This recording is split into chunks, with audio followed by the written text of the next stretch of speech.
this thing on. Hi there. Welcome to Royal Enfield with Cheese. Royal Enfield is my motorcycle, Himalayan, and I'm the cheese. So I have another channel called Paul's Take, and I was putting my motorcycle stuff on there, but it wasn't a motorcycle channel. It has messed up the algorithm. So now this is my new channel dedicated to my Royal Enfield Himalayan and any other bikes that I happen to ride. So let me get you caught up. I did this video a few months ago after 1,000 miles of my 1,000 mile review. I have now actually gone 2,000 miles, and my thoughts of the bike has changed a little. So I'm working on that video now, so stay tuned for that one. In the meantime, watch the 1,000 mile review of the Royal Enfield Himalayan, and I'm actually going off-roading for the first time. It handles really good on the freeway and on even like on twisty roads. This is a really good bike that can do everything really well. I mean, it's not even like I don't feel like I'm compromising anywhere. Like I rode some twisty country roads, and it handles pretty much like a naked bike. Not quite as nimble because of the bigger front tire, but nimble enough. Like it's just great because you feel like, okay, so maybe you can be quicker on the turns, more snappy. But considering this is a can do everything bike, it is not much of a compromise. This is still a really good riding bike. On the freeway, it rides great. It feels like you can cruise it. You can lower the seat lower. Feel like you're trying to sit more into the bike, or you can pop the seat higher. It feels like you're riding on top of the bike, more like a naked bike. So I like it on the higher level, but I can see where the lower level would come maybe nice in some conditions. So far, I mean, this kind of off-roading it's not like you don't feel sure-footed because it's grass, mostly grass, and I see a little bit of like trail. Oh, there, where's that go? Oh man, should I go there? Maybe next time. I think there's too much brush. I don't want to like hit trees. Anyways, where was I? Oh, off-roading. Yes. So far, even though I'm on grass, and even though I don't have knobby tires, I do feel very much in control. Now, I am nervous that I'll hit a wet patch or the grass will hide a weird bump and lose control. So, yeah, I'm still knuckling it pretty tight. Because safety first. And so far, I've been sitting down the whole time. But you know what? I'm gonna try standing. Let's do it. I'm standing. I feel really awkward standing up on the bike. I don't know if I'm supposed to be leaning forward or back or squeezing my legs against a tank or not. I feel funky. And I don't know, how would you change gears? Don't know. I'm going to keep it in the same gear and just go with it. So, I think I feel a little better if I just keep my legs a little bent and I'm leaning a little forward. Not completely straight up. I don't know. It's weird, but I feel like maybe with enough practice, I can learn to change gears. I think I'd be afraid to turn, tell you the truth. All right, let's get back to the seat position and try this way. Yeah, you know they say you always should stand up.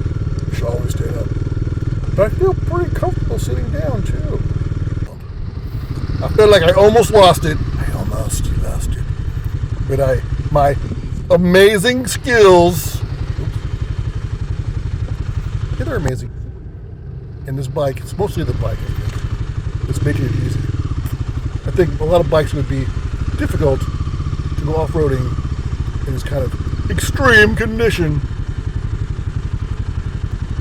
But, yeah. In all seriousness, I think this is a really good beginner bike. It feels heavy to me, but I think because it's a little heavier than my mountain bike. But in regards to like big old giant BMWs or something, or other bikes, oh shit, let me try to turn this thing on.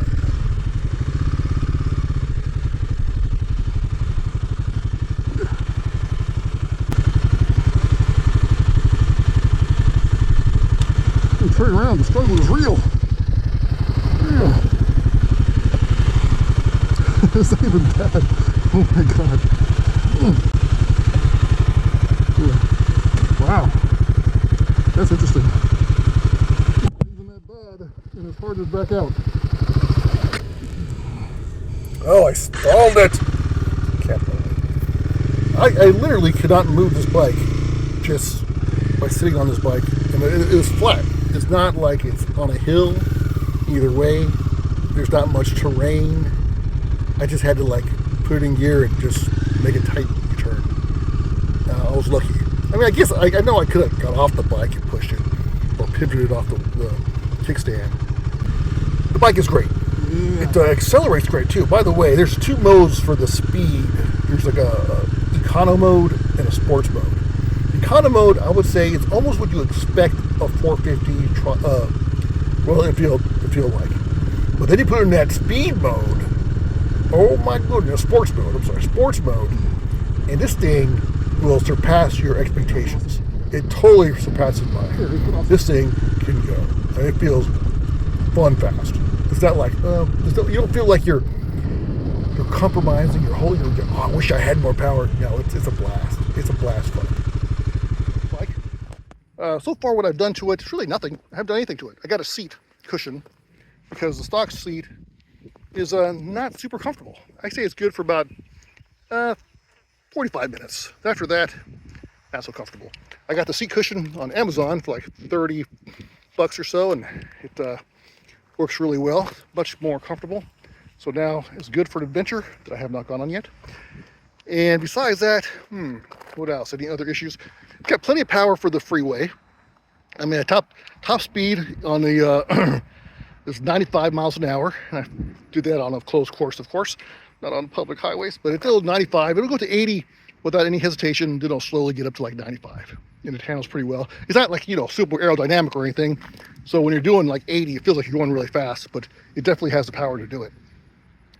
Besides that, any issues I've had? Well, let's see here. The only issue that I can think of, besides the seat being, kind of uncomfortable for longer rides, is that the I would say out of the 1,000 miles I had it, about four times, it didn't go into first gear right away. Like I'll stop at a light, and it was in neutral, and I tried to pop it into first, and it wouldn't go in. So I had to roll the bike back a little bit, and then it did go in. But it's kind of embarrassing. I didn't like that. Hasn't happened recently, so maybe it's breaking in. I don't know. I'm not sure what the deal is on that. I did the oil change at 300 miles. Did it myself. Wasn't bad at all. Piece of cake. Well, that's basically my 1,000 mile review. Now, like I said, I have over 2,000 miles on here, and I'll be working on my 2,000 mile review. And things have changed a little bit in my mind, I think. So make sure you hit like, subscribe. This is a new channel, brand new. You're probably the first person to watch it. And I'll definitely need some subscribers. And I'm going to try to do as much content as possible on the Royal Enfield Himalayan 450. So please hit like, subscribe for more videos.